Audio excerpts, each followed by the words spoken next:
అజ్జరపు హరిబాబు గారు గోవధ నిర్మూలించాలని, దేవాలయాలని సంరక్షించాలని చెప్పి ఆమరణ నిరాహార దీక్ష చేస్తున్నారని మనం వీడియో చేసుకున్నాం కదా. అయితే ఈ దీక్షను విరమించారు, అధికారులు స్పందించారనమాట. అందుకోసమే విరమించారు. అధికారులు వచ్చి అజ్జరపు హరిబాబు గారికి హామీ ఇచ్చారు. మీరు ఏదైతే కోరుకుంటున్నారో ఆ హామీని నెరవేర్చే మీరు ఏదైతే కోరుకుంటున్నారో దాన్ని మేము నెరవేరుస్తామని చెప్పి హామీ ఇచ్చారు. వాళ్ళందరూ వచ్చి అజ్జరపు హరిబాబు గారికి మాట ఇవ్వటం వల్ల ఆ నిరాహార దీక్షని ఆయన విరమించారు. ఇలా గోవధని నిర్మూలించడం కోసం ఒక 70 ఏళ్ల వయసున్న ఆ మహానుభావుడు నిరాహార దీక్ష చేస్తూ మనకి మార్గదర్శకత్వాన్ని చూపించారు. మనం కూడా ఎక్కడైనా గోవధ జరుగుతున్నా, గోవులని బాధ పెడుతున్నా, గోవులకి సరిగ్గా ఆహారం వేయకుండా రోడ్ల మీద అటు ఇటు తిరుగుతున్నా వాటిల్ని సంరక్షించే బాధ్యత, రక్షించే బాధ్యత కూడా మనం తీసుకోవాలి. అలాగే దేవాలయాల్లో ఎవరైనా అపవిత్ర కార్యాలు చేస్తున్నా, దేవాలయాల్ని ధ్వంసం చేస్తున్నా, అర్చకుల మీద దాడి చేస్తున్నా మనం కూడా స్పందించాలి. వీడియోలు చేసి పెట్టడం మాత్రమే కాదు, ఇలా బయటికి వచ్చి ప్రభుత్వం మీద ఒత్తిడి తెస్తే మాత్రమే వీళ్ళు లొంగుతారు. అప్పుడే కొన్ని పనులైనా జరుగుతాయి. ఇప్పుడు ఇక్కడ కూడా 70 ఏళ్ల వయసులో ఆయన నిరాహార దీక్ష చేస్తున్నారు. రేపన్న రోజు ఏదైనా జరిగితే అనే భయంతో వచ్చారో, లేదు అంటే గోవులని సంరక్షించాలి అని సద్బుద్ధితో వచ్చారో అది భగవంతుడికి ఎరుక. కానీ మేము చేస్తాము అని వచ్చారు కాబట్టి ఆయన దీక్షని విరమించారు. మన అందరి బాధ్యత కూడా, ఇది ఆయన ఒక్కరి బాధ్యతే కాదు, ఎంతోమంది మహానుభావులు గో సంరక్షణ కోసం ప్రయత్నాలు చేశారు. గో సంరక్షణ చేయటం కోసం ఎంతోమంది మహానుభావులు ఎన్నో ఎదురు దెబ్బలు కూడా తిన్నారు. అందులో నేను మనం చెప్పుకున్న కరపత్రి స్వామివారు గోవులను సంరక్షించాలనే ఆయన ఆందోళన చేస్తే అక్కడ ఉన్న వాళ్ళందరినీ ఇందిరాగాంధీ చిత్తకు కొట్టించేసింది. ఎంతమంది చనిపోయారో, ఎన్నో గోవులు ప్రాణాలు వదిలేశాయో. నిర్దాక్షిణ్యంగా, కాస్తైనా సరే విచక్షణ లేకుండా, కొంచెమైనా సరే మానవత్వం లేకుండా అలా వాళ్ళందరి మీద దాడి చేయించారు. చాలామంది ప్రభుత్వాలు చాలా చోట్ల ఇలాంటి హామీలు ఇచ్చాయి, నెరవేర్చలేదు. కానీ అధికారులు ఇచ్చిన హామీని నిలబెట్టుకుంటారో లేదో మనం కూడా వేచి చూద్దాం. సర్క్యులర్ పంపించాము, ఆ కాపీ మీకు వాట్సాప్లో పంపిస్తున్నానని చెప్పి కమిషనర్ గారి ఆఫీస్ నుంచి ఫోన్ చేశారు.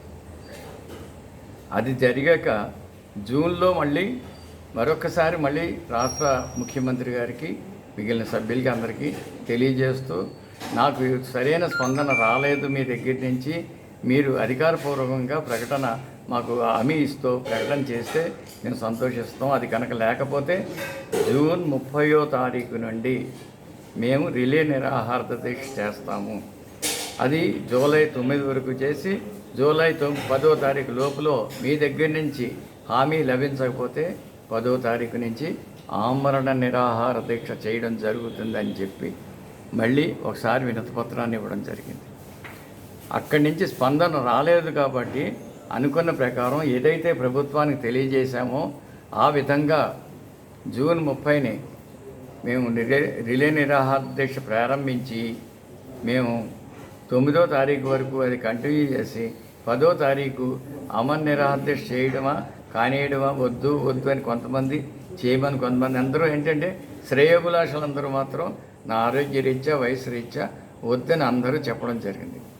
ఇలా చెప్పడానికి వచ్చిన 10వ తారీఖు నాడు వచ్చిన వాళ్ళలో ప్రముఖులు మాజీ పార్లమెంట్ సభ్యులు ఉండవల్లి అరుణ్ కుమార్ గారు, అశోక్ కుమార్ జైన్ గారు అంటే గోప్రేమికులు. వారి ఆధ్వర్యంలో ఇంచుమించు సుమారు 700 గోవుల్ని అక్కడ వాళ్ళని రక్షిస్తున్నారు. వాళ్ళు వచ్చారు. రెండోది మన ఈ రాజమండ్రిలో ప్రముఖ సీనియర్ న్యాయవాది మద్దూరి శివసుబ్బారావు గారు వచ్చారు. రెండోది మాజీ మంత్రివర్యులు స్వర్గీయ జక్కంపూడి రామ్మోహన్ రావు గారి యొక్క సతీమణి శ్రీమతి విజయలక్ష్మి గారు వచ్చి, వీరందరూ చెప్పింది ఏంటంటే ఇది మేమందరం కలిసి తీసుకుంటాం బాధ్యత, మీరు మాత్రం ఇంకా ఇటు పరిస్థితుల్లోనూ ఆమర నిరాహార దీక్షకు వెళ్ళకండి, ఈ రోజుతోటి మీరు సాయంత్రం ఈ రిలే నిరాహార దీక్ష కింద దీన్ని మీరు విరమించుకోండి అని చెప్పి కోరడం జరిగింది. తర్వాత నాకు ఏంటంటే సాయంత్రానికి ఆదిరెడ్డి వాసు గారు, అంటే మన రాజమండ్రి నగర శాసనసభ్యులు వచ్చి చూసి మన దగ్గర ఉన్న డిమాండ్లు చూసి, సరే అయితే మనం కోరాము, ఏదైతే కోరామో అదేవిధంగా శాసనసభలో మీరు ఇచ్చినటువంటి ఏదైతే మీరు కోరుతున్నారో ఆ డిమాండ్స్ని నేను శాసనసభలో ప్రవేశపెడతాను తప్పకుండా. ఇంకోటి ఏం చెప్పానంటే ఈ గోవధ నిషేధం జాతీయ స్థాయిలో పెట్టక్కర్లేకుండా రాష్ట్ర స్థాయిలో కూడా స్వయంగా పెట్టుకోవచ్చు. ఏ రాష్ట్రానికి రాష్ట్ర ప్రభుత్వానికి అని చెప్పడం మూలానే ఇప్పుడు వరకు మన భారతదేశంలో 10 రాష్ట్రాల్లో గోవధ నిషేధం అమలు జరుగుతుంది. కాబట్టి మన రాష్ట్రంలో కూడా గోవధ నిషేధం అమలు జరిపేటట్టుగా మీరు శాసనసభలో ప్రవేశపెట్టండి అని చెప్పి వారికి చెబితే నేను తప్పకుండా ప్రయత్నం చేస్తాను. దేవాలయాల పరిరక్షణ గురించి కూడా మేము ఆలోచిస్తున్నాము అని చెప్పడం జరిగింది.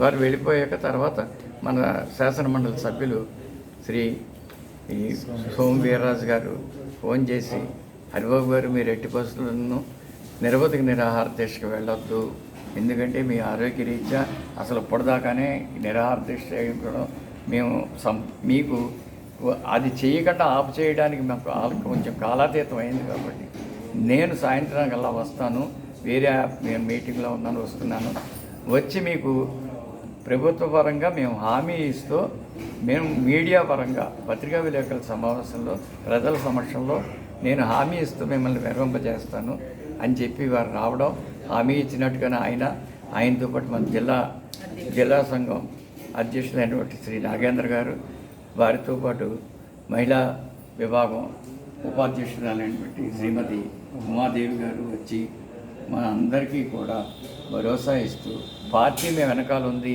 మీరు తీసుకున్న నిర్ణయాలన్నీ పార్టీ బాధ్యత, ఇది మన మేనిఫెస్టోలో ఉంది, కాబట్టి ఇది అసలు మేము తీసుకోవాల్సింది, మీరే ముందర ఇనిషియేటివ్ తీసుకున్నారు, ఈ మీదట జరిపించే బాధ్యత మాది, ఎట్టి పరిస్థితుల్లో మీ కోరికలని మేము నెరవేరుస్తాము అని చెప్పి ఆయన హామీ ఇచ్చి, ఆయన ఎట్టి పరిస్థితులను మీరు దయించి ఇంకా దీక్ష విరమించండి అని చెప్పి అందరినీ కోరుతూ మా అందరికీ కూడా నిమ్మరసాన్ని ఇచ్చి దీక్ష విరమింప చేశారు.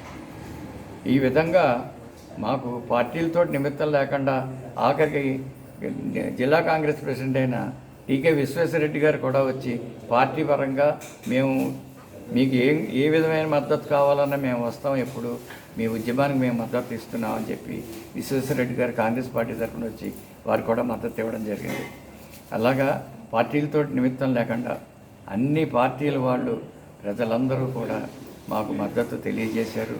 దీంట్లో అన్ని వర్గాల ప్రజలు, కేవలం ఒక వర్గం, ఒక కులం, ఒక మతంతో సంబంధం లేదు, ప్రతి ఒక్కళ్ళు కూడా వచ్చి దీనికి మద్దతు ఇచ్చి, ఇది మనం అందరం పూజించేటటువంటి గోమాత గురించి చేసేటటువంటి ఉద్యమం, మన హిందూ దేవాలయాల పరిరక్షణ కోసం చేసే ఉద్యమం, మన దేవాలయాలు ధర్మ సంస్థల పరిరక్షణ కోసం చేసే ఉద్యమాన్ని మనం ఖచ్చితంగా కాపాడుకోవాలనేటటువంటి తపనతోటి మనం పెట్టినటువంటి ఏవైతే డిమాండ్లు ఉన్నాయో ఆ డిమాండ్లన్నీ నెరవేరుస్తామని, వీరందరూ అవసరమైతే మీ వెనకాల ఎప్పుడూ ఉంటాం అని చెప్పి హామీ ఇచ్చి అందరూ కూడా కన్విన్స్ చేసి దీన్ని విరమింపజేయమని కోరారు. కారణం ఏంటంటే ఇంతమంది పెద్దలు వారు వచ్చి మనల్ని అడిగినప్పుడు వాళ్ళ యొక్క మాటను కూడా మనం తోసిరాజంటే, సమాజం కనుక మనకు సపోర్ట్ చేయకపోతే ఎటువంటి ఉద్యమమైనా నీరు కారిపోతుంది. కాబట్టి అది ఒక్క నిర్ణయంతో పెద్దల మాట మన్నించాలనేటటువంటి మన నానుడి పూర్వం నుంచి పెద్దవాళ్ళు చెప్పారు, పెద్దలను గౌరవించు, పెద్దల మాట మన్నించు. ఆ మాటని అదొక్కటే నిర్ణయించుకుని మనం ఈ ముందరకు వెళ్ళడం జరిగింది. ఈ విధంగా శుభం కార్డు అని చెప్పి శుభమస్తు అనేటటువంటి ఒక శుభవార్త మనకి శ్రీ గౌరవనీయులైన శాసనమండలి సభ్యులు సోము వీర్రాజు గారి ద్వారా ఇక్కడ అమ్మవారి సన్నిధిలో అందరికీ ఆనందాన్ని కలగజేస్తూ తెలియపరిచినందుకు హృదయపూర్వకంగా వచ్చి మద్దతు తెలిసేసిన ప్రతి ఒక్కరికి పేరు పేరున ధన్యవాదాలు తెలుసుకుంటూ సెలవు తీసుకుంటాం. జై శ్రీరామ్. జై శ్రీరామ్. వందే గోమాతరం. వందే గోమాతరం. వందే గోమాతరం. వందే గోమాతరం. వందే గోమాతరం. भारत माता की जय. भारत माता की जय. भारत माता की जय. जय श्री राम. जय श्री राम.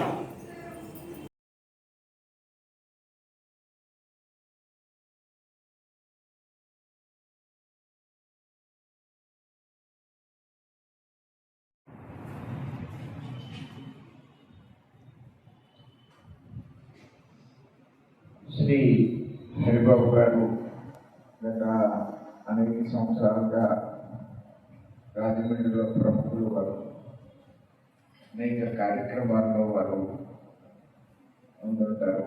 ప్రధానంగా భక్తి భావంతో వారి జీవితాన్ని గడుపుతున్న సందర్భంలో తర్వాత నేను వచ్చినప్పుడు ఈ విషయాన్ని ప్రస్తావించాను. ఏదైతే గోమాత అనేది మన ఆలోచన విధానం, దానికి అనుగుణంగా ఈ రెండు కార్యక్రమాలని నిర్విఘ్నంగా చేయాలనేది భారతీయ జనతా పార్టీ యొక్క ఆకాంక్ష.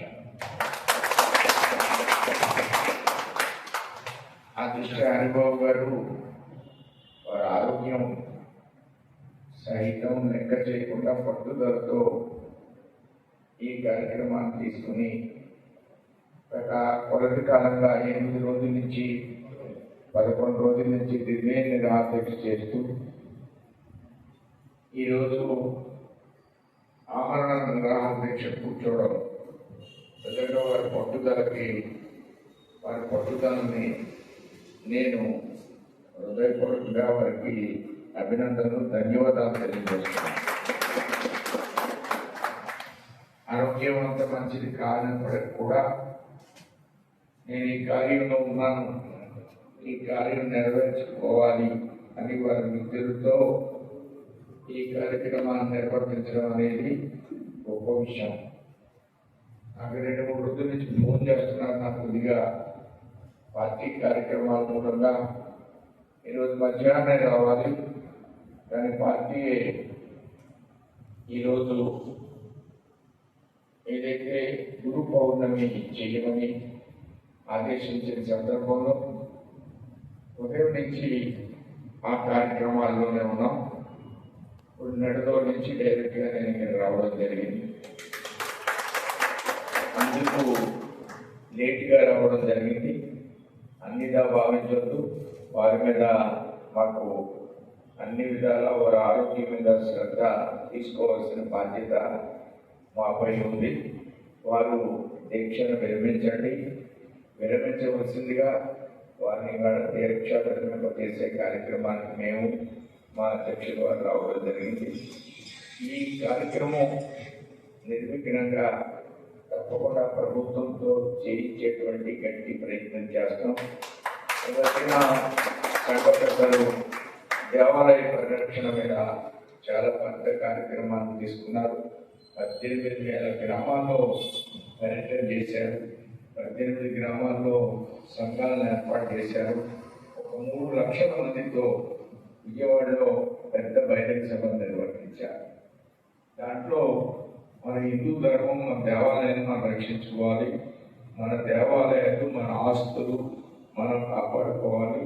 ప్రభుత్వం కాదు, మన దేవాలయాన్ని మనమే నిర్వర్తించుకోవాలి అనే ఆలోచనతో ఈ కార్యక్రమం దేశవ్యాప్తంగా తీసుకుంటున్నారు. అది మొట్టమొదట ఆంధ్రప్రదేశ్లో ఈ కార్యక్రమం తీసుకున్నారు. హరిబాబు గారు కొన్ని కార్యక్రమాన్ని ప్రత్యేకంగా కోరుతున్న సందర్భంలో వాటినన్నింటినీ కూడా తీర్చే విధంగా మేము మా యొక్క పెద్దలతో మాట్లాడి ప్రభుత్వంతో సంప్రదింపులు చేస్తామని ఆ దృష్ట్యా వారు ఈవేళ ఏదైతే ఆమరణ నిరాదీక్ష చేస్తున్నారో దాన్ని విరమించుకోవాలని నేను వారిని కోరుతూ వారి చేత ఈవేళ ఆమరణ నిరాదీక్షని విరమింప చేసే కార్యక్రమాన్ని తీసుకున్నాం. జై శ్రీరామ్.